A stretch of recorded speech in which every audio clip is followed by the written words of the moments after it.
I'm Newt Gingrich, and I want to report to you that if we unleash the American people, we can be at the beginning of an extraordinary era where we rebuild the America that we love. Now, when I say unleash the American people, I mean literally get the government to stop crippling our efforts to create a better future. This is a big topic. It's one I'm going to come back to again and again in the next few weeks.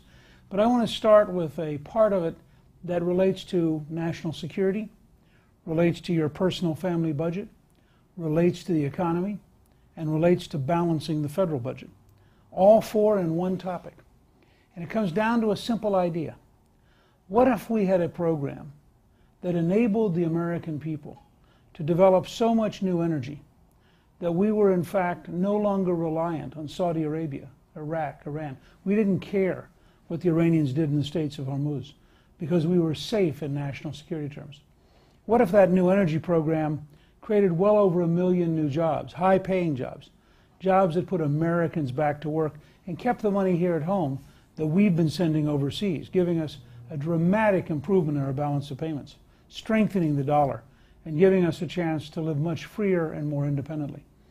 What if that very idea also meant that we'd have dramatic increases in revenue to the federal government without a tax increase, but that in fact the federal government would have literally an entire new stream of money? And finally, what if that big new idea meant that you personally were better off because you were buying gasoline for $2.50 a gallon, not for $3.89 or $4 or what some people project by this summer could be $5 or more? How is that possible, you ask? Well, that's what's exciting, and it's one of the reasons I'm running for president.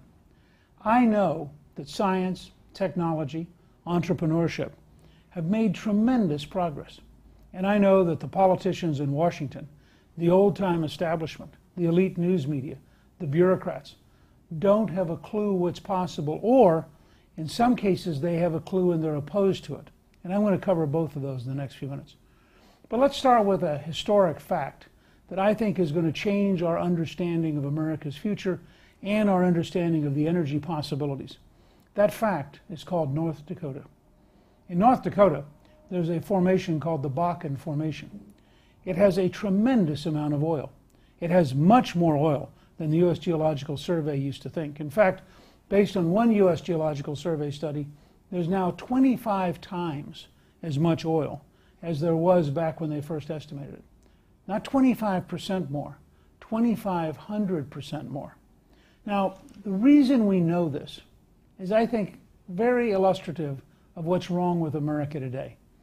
We know the Bakken Formation exists in North Dakota because it's on private land, and liberals weren't able to block us from developing it. So the people, the entrepreneurs, the business leaders who went in there and developed that formation, they began to produce more and more oil. As one of them said, they now find that almost everywhere they look, there's more oil. What's the result? Well, the official unemployment rate in North Dakota is 3.5%. But that may actually be misleading, because most of that 3.5% don't have the right training. It turns out that North Dakota is booming to such an extent that there are 16,000 to 18,000 new jobs, good jobs, $60,000 to $80,000 a year jobs, that aren't filled because the folks who need a job aren't trained, and the jobs they need don't have people filling them. Think about that. What would it be like in your hometown if the boom was so big that there were 16,000 to 18,000 unfilled jobs? How much better off would we be? And guess what?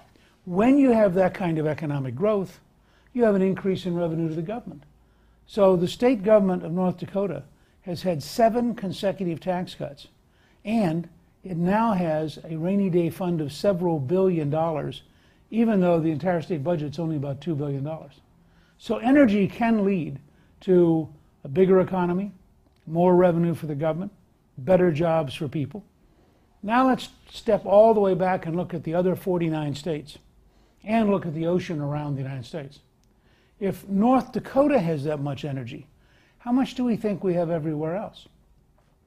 Turns out we may have more oil in the United States today, given new science and new technology, than we have actually pumped worldwide since 1870. We may, in fact, by one estimate, have 3 times as much oil in the United States as there is in Saudi Arabia. Remember, right now I'm just talking about oil, which relates directly to gasoline. But there's been a parallel revolution in natural gas. In natural gas, we knew that technically there was a lot of gas in shale, but we didn't know how to get it out. And people thought, given the amount that could be recovered, as recently as the year 2000, they thought that natural gas was a declining commodity. It was a perfect example of what's been called peak production. We've already used up over half of it. In fact, as recently as about 2000, people thought there was about 7 years supply left. They were literally talking about getting liquefied natural gas out of the Middle East, putting it in giant refrigerated ships, bringing it to the U.S., unloading it here, because the chemical industry in particular needed the gas. All of a sudden, somebody had a really bright idea. They took a technology which had been developed for ocean drilling, because ocean platforms are really expensive. And so when you drill one rig on the ocean platform, you want it to go as many places as you can. So they've developed really brilliant techniques for going out horizontal. They come down with one, and then it goes out in every direction. And all of a sudden, somebody figured out, gee, if you could do that with natural gas, and at the same time, if you could fracture the rock in a way by using steam and water that you could actually get the gas to come into one's collection point, you could get a lot of gas out of the shale. The net result was that we now have in shale tremendous amounts of natural gas that's recoverable. In fact, the most recent estimate is that we may have over 100 years supply of natural gas. Think about that. In one short decade, we went from 7 years supply to over 100 years supply because science and technology had improved so much. Furthermore, instead of us importing liquefied natural gas from the Middle East, there's now serious talk that we're going to build facilities in Houston and we're going to ship liquefied natural gas to China. So we'll be making money exporting natural gas where people thought we'd be giving up money 10 years ago importing natural gas. Now, what does this mean? It means in places like the Marcellus Shale in western Pennsylvania, in the areas of eastern Ohio, coming down all along the Appalachians, all the way out to Dallas, Texas, there is formation after formation after formation. And the result is not just money for big oil, but people who own the property, farmers. I had talked several years ago with Governor Jindal of Louisiana, who had just run into a farmer who suddenly discovered that he had natural gas on his farm, and he'd been given an amazingly big check by the natural gas company, and so he was very happy to find out that he had a better income, he was going to get royalties, and therefore the local economy around Shreveport was really beginning to grow. Now, I give you that background because these new sciences, these new technologies, and the entrepreneurs who use them are giving us dramatic new opportunities. This really matters for some very practical reasons. First of all, since the mid-1970s, we've known that the Arab states and Iran combined have dominated oil production and have used their leverage to raise the cost of oil and to bring political pressure to bear on the Americans and on the Europeans. Now, I want to get to a point where we produce so much oil in the United States that no American president will ever again bow to a Saudi king. I thought, frankly, it's time that we tell the Saudis the truth.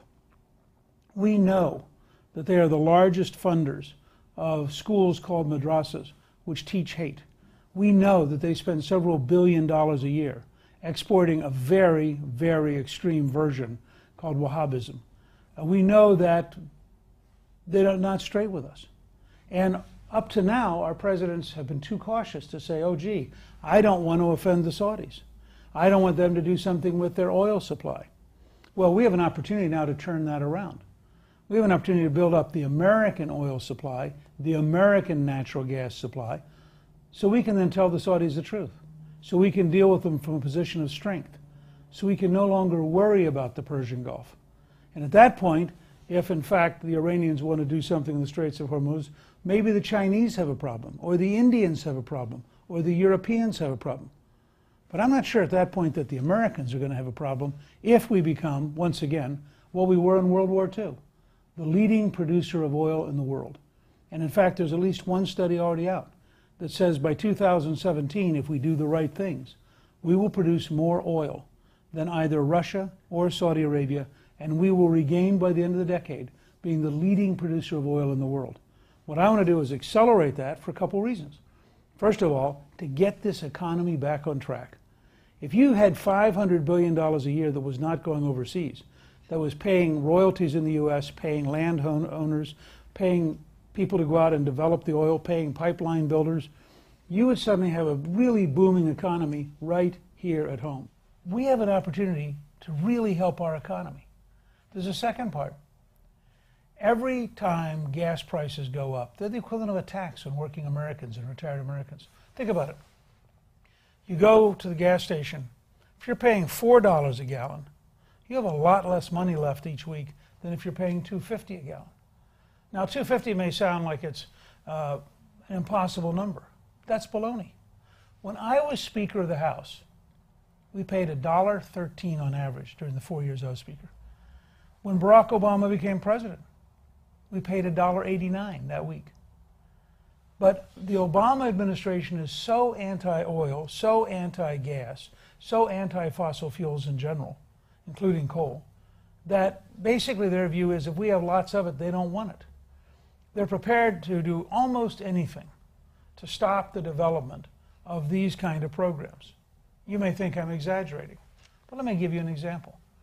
In North Dakota, where the developments are on private land, so the liberals haven't been able to stop them, the Obama U.S. Attorney for North Dakota filed a lawsuit because 8 migratory birds had been found dead near oil fields. Now, I want you to think about this. Thousands of migratory birds are killed every year by wind turbines. But wind turbines are one of President Obama's favorite alternative fuels, so they're green. Therefore, although they kill birds, they're green, so they're good, even though what they're doing may not be good. And I happen to think wind is a legitimate source of energy, and I've noticed often that, for example, Iowa produces 20% of its electricity from wind, the second largest producer in the world after Denmark. So I'm not anti-wind, but I think it's fascinating. The selective prosecution of oil companies over 8 birds because the ideological radicals in the Obama administration so deeply dislike using oil. You have the same challenge with the way in which we now fracture rock called fracking. And the Obama administration has literally assembled multiple agencies to hold workshops and trying to figure out how to stop it. It's almost as though anything which succeeds, anything which enables Americans to have a better life with more income, with less expensive energy, is somehow bad. To show you how far this is going, even though we have today the highest price average cost of gasoline in history, that's right, President Obama has taken us from $1.89 to the most expensive gasoline on average we've ever had. They're still not satisfied. The Environmental Protection Agency under President Obama has a proposal for a brand new regulation that would on average raise the cost of gasoline another 25 cents. And that's still not enough. The Secretary of Energy, Secretary Chu, who in many ways ought to be called the Secretary of Anti-Energy, said before he was named Secretary, he really wanted American gasoline prices to reach the European level. That'd be $9 a gallon. Now, you have to be somebody who doesn't understand America if you think that people who live in a state like Montana, Washington State, Idaho, Minnesota, for that matter, Michigan. Look at the distance you drive from Detroit to go up to Mackinac Island or to go to the Upper Peninsula. Look at the distance you drive in Arizona or in my home state of Georgia, the largest state east of the Mississippi. The distance from Atlanta to Sea Island or the distance from Albany up to North Georgia to Dalton. I think there are a lot of academic liberals, and Dr. Chu is one of them, who live on a nice campus. They may well bicycle to their lab. They have no idea how the average American works. And frankly, he has a good case for abolishing the Department of Energy. We've had one since Jimmy Carter created it after the oil shock, and it doesn't work very well. It has, I think, hurt the entire process of finding energy. With investments like Solyndra, it's open to charges of corruption. I think we'd be much better off to abolish the Department of Energy and create the right rules and the right approaches. Now let me give you some examples of what I mean by that. Under President Obama, because he's so anti-American energy, we have actually had a 40% reduction in development of oil offshore, and we've had a 40% reduction in development of oil on federal lands. This is the exact opposite of what we should be doing. What we should do, and what I will do as your president, is I will authorize development of offshore, as long as it's far enough out that it's not visible and it's not a threat to tourism or to fisheries. And I will authorize the development of federal lands that are appropriate. And think about this. We, the American people, own 86% of Nevada. That's an area 40% the size of Texas. And mining is the second largest employer in Nevada. If the federal government were more willing to open up parts of Nevada, we'd have a lot more jobs. We own 69% of Alaska. Alaska is, in fact, twice the size of Texas. That means we own 1.5 Texases. So you could offer the environmentalist half of Texas, 125,000 square miles. They could take national parks, polar bear areas, walrus areas, glaciers, an area half the size of Texas. That would leave us for development, for looking for oil, for gas, for coal, for minerals, an area literally the size of Texas that's currently undeveloped.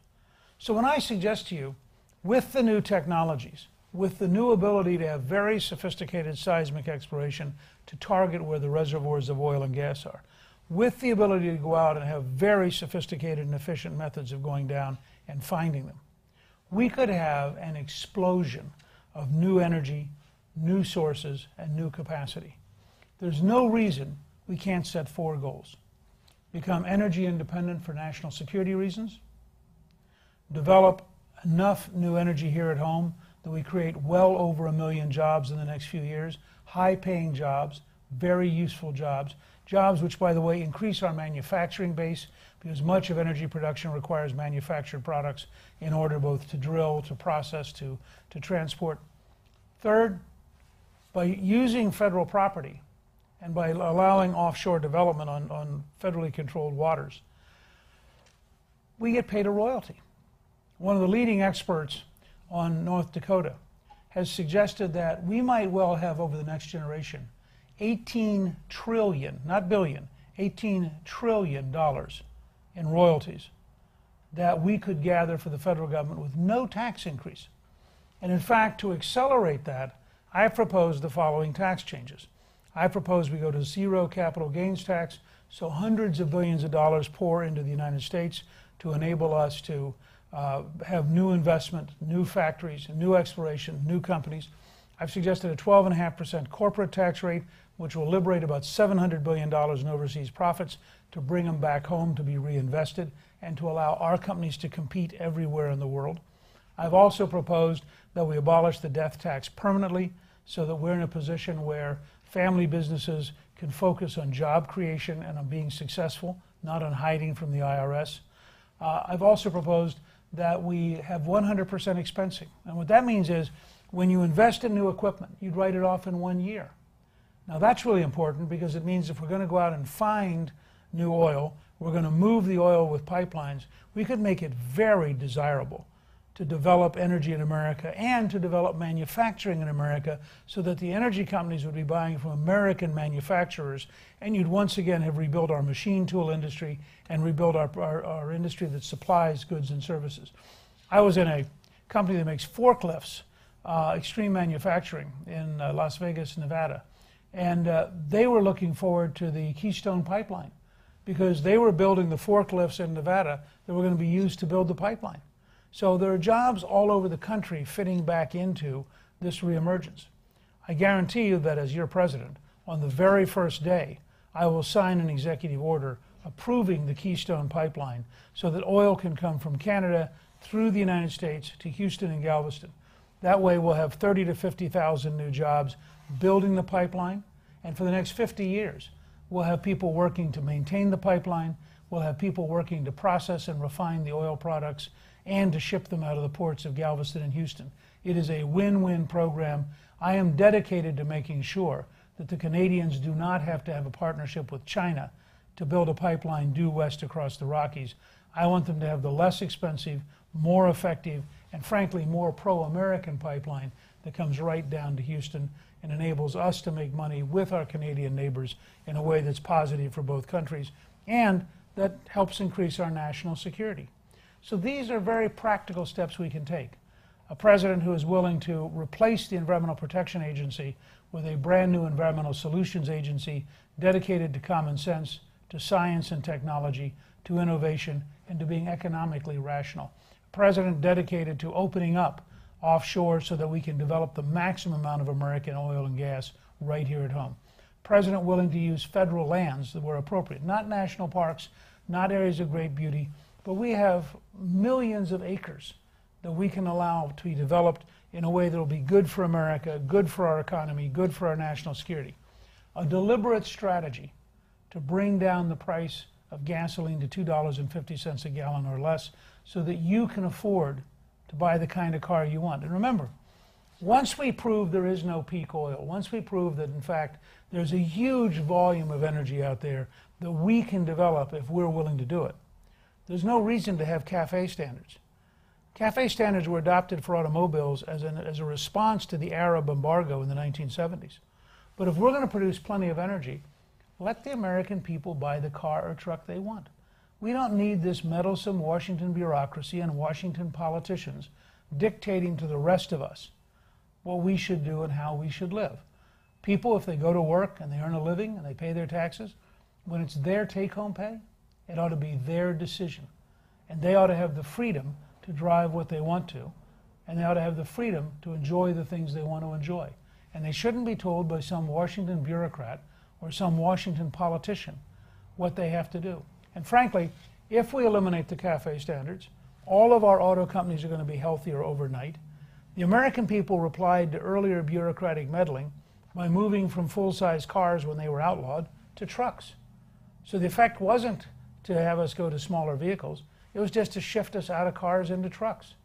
And I think we need to understand the American people really are proud about their right to choose the way they want to live without politicians and bureaucrats telling them what to do.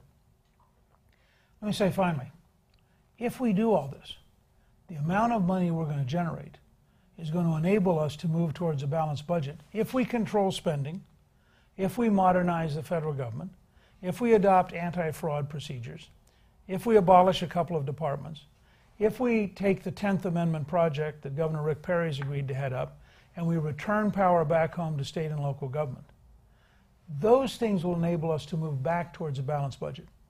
I know this can be done because when I was Speaker of the House, I worked with President Bill Clinton, and we passed the 1997 Balanced Budget Act, and out of that came 4 consecutive balanced budgets. We paid off $405 billion in debt. So when I look at the scale of the Obama deficits, the amount of money he's throwing away, the wasteful use of his credit card, I know that we can do better. And I know that if we open up American energy, think about the things that happen simultaneously. We get a lot more jobs. That's people who come off of unemployment. They come off of food stamps. They come off of welfare. They come off of public housing. They come off of Medicaid. All that saves us money. And they go to work taking care of their family and paying taxes. So government revenue goes up, government expenses go down. Second, I know that when we develop this, the companies are going to make more profits. So they're going to pay more tax back to the government. And I know that the royalties we're going to get from federal land and from offshore developments is going to pour in by the billions. And in fact, if the estimates from North Dakota are right, it could literally be pouring in at the rate of $100 billion or more a year of increased royalties without a tax increase. So there are a lot of positive things that can come all simultaneously. And finally, as a national security matter, it allows us to say to the oil developing dictators, whether they're Venezuela, Saudi Arabia, Iran, you name it, that we are going to be standing on our own 2 feet, that the United States is not going to bow to anybody, we're not going to be blackmailed by anybody, and as we get to a balanced budget, we're going to start paying down our debt, paying off the Chinese-held bonds, so that we become truly, once again, independent and able to do what we believe in on our terms without having to deal with the kind of pressure you might get into either because somebody's holding on to your oil or because they're holding on to your U.S. Treasury notes. Either one is a form of leverage over us and weakens us. I believe that it's very important that we take advantage of this. But notice what I've outlined for you. Here is a whole new approach. It's positive. It's exciting. It means you'll have more money in your pocket because at $2.50 a gallon, you can figure out for yourself, what does that save you annually? And if you're in a family that has several cars or several trucks, it saves you a lot. If you're an independent trucker, it saves you a whole lot of money. If you live in a town where trucks are bringing your groceries and they're bringing things to your local mall, you're going to save money. Every time you can lower the cost of energy, you make it easier for us to have manufacturing and you lower the cost of living. So it's a win-win environment. You also know that if we do this, we're going to have a lot more jobs. And we need a growing economy with a lot of new jobs because we want to be a country where America works best when Americans are working. We're not a country of food stamps and welfare. We're a country of the work ethic, of a job, of take-home pay, of opening up our own business. And this kind of an energy program will do just that. I know it's different. I know a lot of folks in the establishment will say it's unrealistic. These are the same people who said to President Reagan when he said we could defeat the Soviet Empire, now be reasonable. These are the same people who when President Reagan said, first Governor Reagan as candidate and then President Reagan once he won, he said if we cut taxes we'll create jobs. They said that's voodoo economics. Well, it created 16 million new jobs during this presidency. I came back really applying the same things in 1994 in the contract with America. And people said, that's unrealistic. You're not going to win control of the House. It's not possible. Nobody's done it in 40 years. You can't balance the budget. You can't reform welfare. Guess what? Because we had positive ideas that were real, we had the largest one-party increase in American history. 9 million additional votes over 1990 went to the Republican side, 1 million fewer votes on the Democratic side. We won control for the first time in 40 years. And we kept our word. We, in fact, passed welfare reform. 2 out of 3 people went to work or went to school. Incomes went up. We had fewer children in poverty because their parents were working and had a better future. Passed the largest tax cut, the largest capital gains tax cut in history. Unemployment dropped to 4.2%, 11 million new jobs. And the budget, as I said earlier, was balanced for 4 straight years. So I believe if you have courage and faith, if you have the right principles, and you have the right facts, then you can develop the right policies. And even if it scares the Washington establishment, even if the liberals don't like it, even if the New York Times editorial writers say, you can't do this, how can you have all that new energy? How can you let the American people buy the kind of car they want? How can you lower the price of gasoline to $2.50? Well, my answer is, we are Americans. And Americans do what needs to get done. We've had a long history as a people of doing great things together. And I believe we can have an energy future together. And I think with that energy future, we're going to have a better quality of life, a better economy, better national security, and take a big step towards balancing the federal budget. I do need your help. This is a wild campaign. It's been up and down. It's like riding the roller coaster at Space Mountain. And I'd love to have you come to newt.org and sign up and help us. We need all the folks we can get, because if enough Americans come together, we are going to, in fact, create a much better future. So with your help, we will unleash the American people, we'll get government out of the way, and we'll create a much better future. The next time you're at that gas station, when you look at what you're paying, just think to yourself, is it worth my time to help Newt to get that $2.50 a gallon gasoline? I think you're going to decide it sure enough is. I hope you will decide to join in. Go to newt.org, my first name, sign up, and together, let's get America back on the right track. Let's get the economy growing again. Let's make sure that our national security is safe. And let's give our children and grandchildren the kind of fabulous country that our parents worked and fought to give us. Thank you very, very much.